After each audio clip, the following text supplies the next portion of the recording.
I am so here for the early 2000s or the Y2K style coming back because that's the era that houses a lot of my favorite pop culture moments. I mean, who could forget Britney and Justin showing up to the awards in an all denim moment, or Freaky Friday and Mean Girls premiering?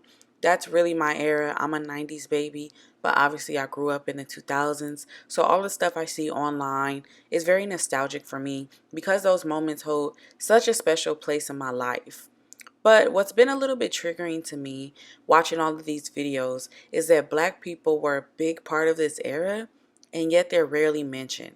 It blows my mind anytime I see a video, no black people are mentioned. So in this video, I wanted to bring light to some of the people who pushed the early 2000s or Y2K aesthetic that are black in music, television, also in fashion. When I think of Y2K, I think of futurism as well, because at this time there was a lot of integration as far as futurism incorporated with the Y2K aesthetic and videos and television and things like that. So we also are going to talk about both because I feel like they kind of go hand in hand. So let's go back in time. When you think of Y2K, or let me talk for me. When I think of Y2K, I immediately think of Maya. Maya was everywhere during this time. She was adored by women, lusted after by men. My cousin had this big Maya poster on his wall, and he did not play about Maya. He thought they was going to get married. That was his girl, so she was definitely lusted by the men. And her music career was everything. Her soft and sultry voice could be heard all over the radio stations. You combine her dynamic voice with her curly hair and her style, and you get a major icon. Maya was the queen of crop tops before that was even the name for it, okay? I don't know what the name for these crop tops was back in the day, but Maya didn't play when it came to her crop top. She didn't play. She was going to put on a crop top with some cute like silky pants with some platform sandals. Don't play with her. That was her jam. And who could forget her being featured on the Rugrats movie soundtrack? That was so iconic for me because Rugrats is just an iconic cartoon show, like just iconic, okay? So that's possibly one of the biggest flexes, in my opinion, that Maya could flex on you, is that she was on the soundtrack for the Rugrats movie, okay? Maya was a trailblazer of the Y2K aesthetic. And it's just, when I think of Y2K, I immediately think of Maya. She just houses so many of my favorite moments. Her videos were always just top notch, in my opinion. I just loved her voice, her curls. Everything about her was just super Y2K. If you go back on any time period of Maya in the early 2000s, it's just phenomenal how many outfits and how many styles have come back. There's a group that I feel like doesn't get enough credit in general for their music, period, but especially for their contribution to the Y2K aesthetic. And the group that I'm speaking on is Black. Black was a girl group that came out in the late 90s, and they had hit songs like 808 and I Do. Black was signed to Lisa Left Eye Lopez's production company, and Black pushed the Y2K aesthetic to a different level by using a lot of futuristic elements in their music videos and in their fashion choices. You can definitely tell that the group was inspired by Left Eye, as both of their styles were very similar to one another. Black always had this very unified girl power-esque vibe to them, which also comes a lot from Left Eye. Left Eye was all about unity, girl power. It was very much pro-women, so I can see why a group that she signed to her production company would also have the same morals and values that she had. Also, Black was very, very into like futuristic elements in their music videos. If you look at a lot of their music videos, they house a lot of futuristic elements, and it's so cool watching it today because obviously we are quote unquote in the future by being in 2022. And I feel like people who kind of visualize the future visualize it in a way that we did not. I feel like their future in the music videos is cool and ours is just kind of like mid, you know? But going on with Black, let's talk about Left Eye a little bit because I feel like Left Eye often doesn't get enough credit as a lyricist. Left Eye was a lyricist and she was also an incredible visionary. When I think back on Left Eye, I think about the documentary that came out with her in Honduras, and she was spending a lot of time with Dr. Sebi. And in the documentary, even then, growing up watching that, I always thought she was wise beyond her years. It was a trip where she was kind of reflecting on her life and the decisions that she made and things like that. And I always just thought she was very wise, and I always felt like she had this very strong aura about her. And I always got pro women vibes from her. So it only made sense that the group that she was in, TLC, when they recorded and did a video for their hit song called Creep, it made sense that she didn't agree with the message. I was totally 100% against Creep when it was supposed to come out, because I wasn't down with the cheating on your man. You know, for me, it's be faithful.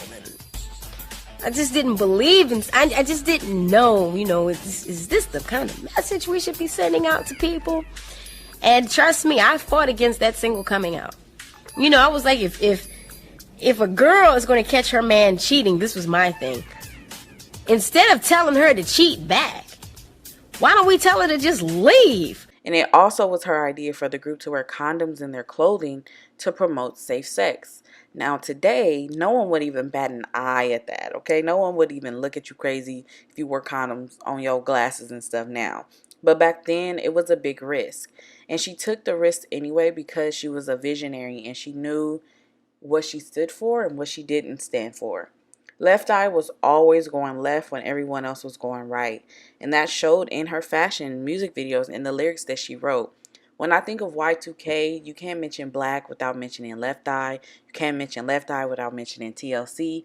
I feel like they all kind of combined together because they kind of all signified a great girl power, pro-woman, futuristic, Y2K aesthetic vibes. I mean, their vibe was unmatched. When we talk about vibes of the Y2K aesthetic, it's levels to it, okay? And Megan Good pioneered, okay, the sexy Y2K aesthetic. So Megan Good took the Y2K aesthetic and was like, we're going to bring it up a notch and I'm going to make it a little sexy for y'all. And we see so much of this sexy Y2K aesthetic today. Megan rocked the low-cut jeans, the crop tops, the Von Dutch hats. Y'all remember Von Dutch? I love Von Dutch. Megan always had some type of skin showing, and she was really good at giving the girls what needed to be gave, okay? When it came to the sexy Y2K style, Megan had it down. I feel like she also brought a lot of that Y2K sexy aesthetic as well in her role she took in 50 Cent's 21 Questions video. I remember watching an interview she did, and she was saying how like everyone was telling her not to do this role in this video because it was like very sexy, a lot of kissing, and just very like a more sexy aesthetic than we were kind of used to seeing from Megan Good. So she was saying a lot of people at the time was telling her not to do it, but she wanted to step out of this mode that kind of like Hollywood had her in, where she was like this child star and things like that. And she really wanted to make her claim that she was like a grown woman and, you know, this was her. And so she took this role in the 21 Questions video. And I believe, if I'm not mistaken, I believe now that she says she regrets doing it. But at the time, it was so like, oh my God, because 50 Cent was so hot. He was like the hottest thing in music at the time. And then you got like the hottest girl in your video. Oh my God, it was just Y2K 2000s aesthetic at its peak. I would never forget the 21 Questions video. She was like super sexy in that video. Then she did Waist Deep, where she was like this ride or die chick to Tyrese. It was just all so good. So good. I can't mention this period in time without mentioning Megan Good, because she was that girl in music videos and movies. She was just a super sexy, sultry woman that everybody loved. So I can't mention Y2K without mentioning Megan Good. And of course, I got to talk about the heavy hitter of this whole era, and that's Missy Elliott. Y'all, Missy Elliott is one of my favorite artists in the world. Like, she is so creative. Man, the way God made her is different. She's so creative. She pushes the envelopes. She does it all, okay? She sings, she raps, I mean, anything that you can think of, Missy Elliott is all of that and more, okay? And Missy Elliott music videos is top tier when it comes to visuals, okay? Her videos are top tier. I could do a whole video on Missy Elliott's videos, okay? Because it's just mind-blowing the creativity she has and the vision that she sees for the words that she writes. It's just top tier talent. Missy Elliott really pushed the limit of creativity to show everybody that you can create whatever world you see in your head. She was not only pushing the Y2K aesthetic, but she also pushed the futuristic aesthetic heavily. Heavily. If you watch any of Missy Elliott's video, you know that every video is like one up in the other one. And she was very futuristic, giving you a lot of 2000s aesthetic, the velour outfits and the hats. I mean, anything Missy Elliott does is just top tier. And she's a trendsetter, an icon, one of a kind, and she's one of the greatest of all time. So when I think of this whole early 2000s Y2K futuristic aesthetic, Missy is the first person I think of because she really engineered and pioneered a lot of that look, starting in the 90s, if I'm being honest. So, confession, the Y2K aesthetic or the early 2000s aesthetic is actually my jam right now. I'm so obsessed with it that I want to clear my entire closet and replace it with anything 2000s inspired. And it's so crazy because I actually grew up in that era. So it's just like for me being able to like live through an entire era, and now that I'm grown, everyone calls that era like vintage and stuff. It's so crazy to think about, and it's so crazy that I actually want to go back to dressing how we dressed back then. It's just crazy. And so when I think about the early 2000s, I can't not talk about Ashanti. Ashanti had the game on lock in the early 2000s. Specifically, I think about the Happy video. Y'all remember the Happy video? Crazy. The outfits, the hair, the laid back approach of everything. I miss those days so much. Everything felt more authentic during that time. And one of my favorites ever all-time videos from her is the Rock With You video. I can spend hours rewatching that video. The scenery, the no makeup, glossy makeup look, the sensuality of the whole video, everything about the video screams Y2K, early 2000s, and I really love looking back on an era that I grew up with. When I think of the early 2000s, I immediately think of TV. I was a TV fanatic. I love discovering shows and movies. I've always been that girl who loved watching TV. And I think about Raven Symone and Kyla Pratt. Those two black women dominated TV in the early 2000s, and they really showed that black women are just so versatile and funny and beautiful. That's So Raven was a hit show for the Disney network, but it was a hit show for young black girls growing up too, because I was able to see a representation of myself. Raven is a talented actress and singer and so much more, and I grew up seeing her dominate TV in a way that was so inspirational to me, and actually made me want to aspire to be an actress.